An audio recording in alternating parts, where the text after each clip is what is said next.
Сайн байна уу? Гурван гал нэгдсэн эмнэлгийн хүүхдийн эмчил хамтлан байна. Дэлхийн эрүүл мэндийн байгууллагын статистик мэдээгээр жил бүр 5.5 сая хүн томоогийн халдвараар өвчлөдөг бөгөөд үүнээс 300 мянгаас 550 мянга гаруй тохиолдол насарсан гэсэн судалгаа байдаг. За томоогоор өвчлөгчдийн 80 хүртэлх хувийг 15 хүртэлх насны хүүхэд буюу тэр дундаа 0-5 хүртэлх насны хүүхэд илүү хүн дээр явагддаг. За томоогийн халдвар маань өөрөө үндсэн 4 дэвшинжтэй A, B, C, D гэсэн 4 дэвшинжтэй байдаг.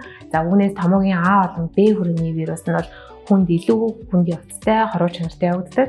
За жишээлбэл ялангуяа томоогийн А хүрээний вирус нь амьсгалын замын намраа хүчрүүдийг гэмтээж, улмаар цочмогоор уушгины эдийг гэмтээж, уушгины хатгалгаар хүндрэх, за мөн дунд чихний дээд өрөвсөл, зүрхний өрөвсөл зэргийг бол үүсгдэг өндөр эрсдэлтэй вирус байдаг. Дэлхийн эрүүл мэндийн байгууллагын зөвлөмж, мөн олон улсын эмчнэрийн автодид платформын удирдамж, за мөн Америкийн хүүхдийн ангийнхаа системаас зөвлөж буйгаар за товлолын чанартай томоогийн вирусаас хамгаалах үндсэн гол арга бол томоогийн эсрэг дархлаажуулалтанд хамрагдах гэж зөвлөсөн байдаг.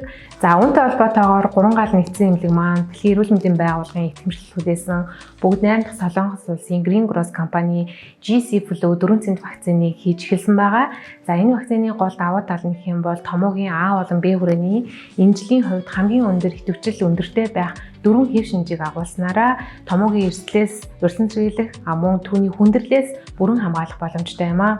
Хичээл сургууль эхлэхтэй холбоотой мөн улирлын сэрүүний улирал эхэлж байгаатай холбоотойгоор томоогийн дэглэлт эхэлдэг. Тийм учраас 8 болон 9-р сарда багтааж томоогийн дархлаажуулалтанд хамрагдах нь чухал байдаг. Үүний гол учир нь бол томоогийн вакцин хийлгэснээс 14-өөс 21 хоногийн дараа бүрэн дархлал тогтсон гэж үздэг. За хэдий томоогийн эсрэг вакцин маань сайн дурын үндсэн дээр хийгдэг ч гэсэндээ заавал хамрагдах шалтгаантай эрсдэл бүлгийн хүмүүс гэж байдаг. Үүнд 6 сараас дээш настай бүх насны хүүхдүүд, за ахмад нассан ялангуяа 65-аас дээш насныхан эмнэлгийн байгууллагаар тогтмол үзүүлдэг архаг суурь өвчтэй хүмүүс, жирэмсэн болон хөхүүлээжүүд, за мөн эрүүл мэндийн ажилтан, багш сургууль хүмүүжүүлэгч, их сургуулийн оюутнуудыг бүрэн хамруулах шаардлагатай юм аа. Ингэснээр улирлын чанартай томоогийн дархалтын эрсдлийг бууруулах өндөр чухал ач холбогдолтой юм аа. За томоогийн вакциныг хийлгэж болохгүй эсрэг заалтууд гэж байдаг. За үүнд нь өндөг болон дахиад таршилтай байх, сүүлийн 1 жилийн хугацаанд уналт болон таталтын өгүүлэмжтэй байх, бактери өвчтэй байх, за мөн урд нь вакцин хийлгээд анафилакси болон эмийн гаж нөлөө илэрч байсан зэрэг тохиолдлуудад эсрэг заалттай юм аа.